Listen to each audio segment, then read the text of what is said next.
A recent YouGov poll indicates that Biden is doing really well among older voters, which should not be surprising. But there were some interesting tidbits from this poll that I want to share with you. 1 in 4 Democratic voters in the latest Economist YouGov poll say that they are considering supporting only one of the announced candidates. And in this group, the former vice president leads Vermont Senator Bernie Sanders by more than 2 to 1. So let me just comment on that for a second. So people who have made up their minds saying, I'm not considering anyone else. The 2 leading candidates are Biden and Bernie Sanders. I'm gonna say, ironically, Bernie Sanders makes some sense because he's clearly the most progressive. So if you're in the progressive camp, I can see how you would have trouble getting moved off of Bernie Sanders. I think you should consider some of the other candidates, Elizabeth Warren, etc. But I can see that, there's some logic in that. Biden, I don't understand as much. It's not like he stands for anything. So what can't you get moved off of? Right. I totally get it. It's basically the Democratic Party saying, we get it, electorate. You're racist, you're sexist, and you hate the word socialist. We got a guy for you. Oh, damn. That's exactly what it is. Well, there's always a lot of discussion about electability. Right, and so whenever you hear their reasoning or their rationale for supporting him, the word electability comes up quite a bit. It's so I don't true. think you're so far off. So let me give you some specific percentages when it comes to these candidates. Now, among the Democrats who are only considering one candidate, Biden does lead by 42%. Sanders comes in second with 18%, and then you see Warren at 6%, Harris at 6%, Buttigieg at 6%, O'Rourke at 3%, and Klobuchar at 1%. No, that's my favorite. There's one person out there who's like, I am not moving off of Klobuchar. It's gotta be Klobuchar. I want to see that person. She's her husband. Mr. Klobuchar weighing in. Let's talk about the Democrats who are considering multiple candidates. When it comes to those voters, Biden is still at the top with 52% of the voters. Warren is at 40%, so she comes in second. Yeah, Sanders, that's interesting. Yeah, Sanders at 39%, Harris at 37%, Buttigieg at 29%, Booker at 22%, and Klobuchar at 13%. This is all nonsense. That's what I'm going to say. I swear it's people that are resigned that, we live in a country that actually elected orange garbage hole.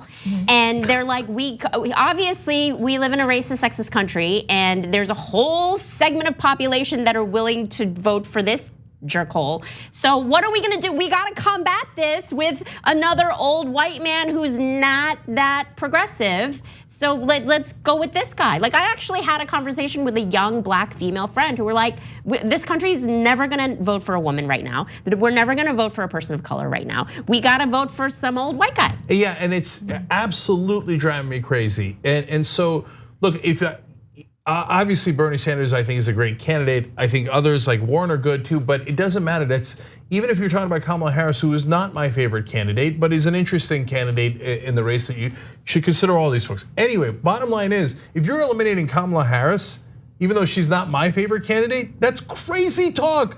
Based on what? Because she's a woman and she's African American. I mean, we've gone through this a million times. Oh, no way, a black guy is going to get elected. No way, a guy named Barack Hussein Obama is gonna get elected in America. Well, you were wrong. All those people who said that were wrong. And now they're coming back around and saying it again. The country didn't change. Trump is deeply unpopular. Being unfair to these female candidates, African American candidates, is nuts. And on Biden, I get the thing, electability now is like borderline race related. I mean, I don't want to say racist, that's too strong, but it's coded language at this point. It isn't always, it isn't in every race, but it kind of is in this race. And so Biden is exactly like Hillary Clinton. He is not more electable. And on the issue of, well, he was Obama's vice president, so he's great with African Americans. No, Obama picked him to make white people comfortable.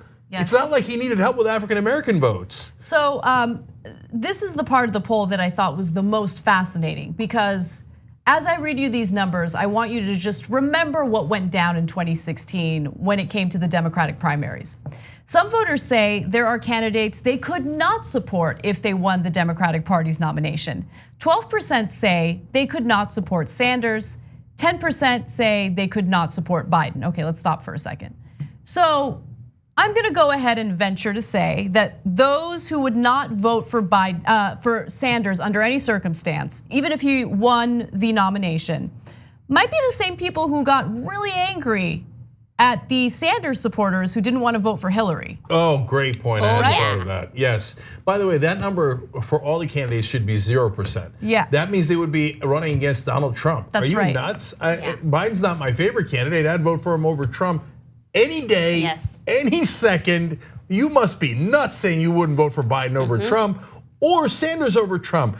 And Anna's 100% right now that I think about it. Those are, I guarantee you, same exact people like Bernie Sanders supporters screwed us, right? And now I'm gonna screw them and we're gonna get Trump again. Yeah. What? What are you thinking? Democrats need to get it together. I've said this before, I'm gonna say it again. I see the same mistakes getting made this time around. I see the media propping up Biden. I see them giving him a pass for things that they certainly would not give any other candidate a pass for, especially Bernie Sanders. I mean, if there were tape of Bernie Sanders talking about how he's against busing, right? Or if there were video of Bernie Sanders doing the exact same thing that Biden did during the Anita Hill hearings, you think that the mainstream media wouldn't make a big deal about that? Oh no, Come they on. would declare him racist and incapable of running immediately. Every article would be about that. When Biden does it, they go, hey, don't get so touchy. Yeah. No, touchy. Get it? Yeah. No, we didn't mean touchy. Like, we didn't mean touchy in the way that Joe Biden is touchy. That's not what we meant at all. Okay, all right, one last thing, guys. The other thing that stands out in the polls is younger voters are dramatically for Bernie Sanders. Older voters are dramatically for Joe Biden. He's got an enormous lead with older voters. Well, I guess they're looking for comfort, but in all the wrong places. We need a Hunger Games for old people. Okay, what we need is a progressive candidate that's actually gonna get things done. 2 easy ways to follow the Young Turks. One is hit the subscribe button down below, then you're a TYT subscriber. And second is ring the bell. And when you do that on YouTube, you're notified of our videos.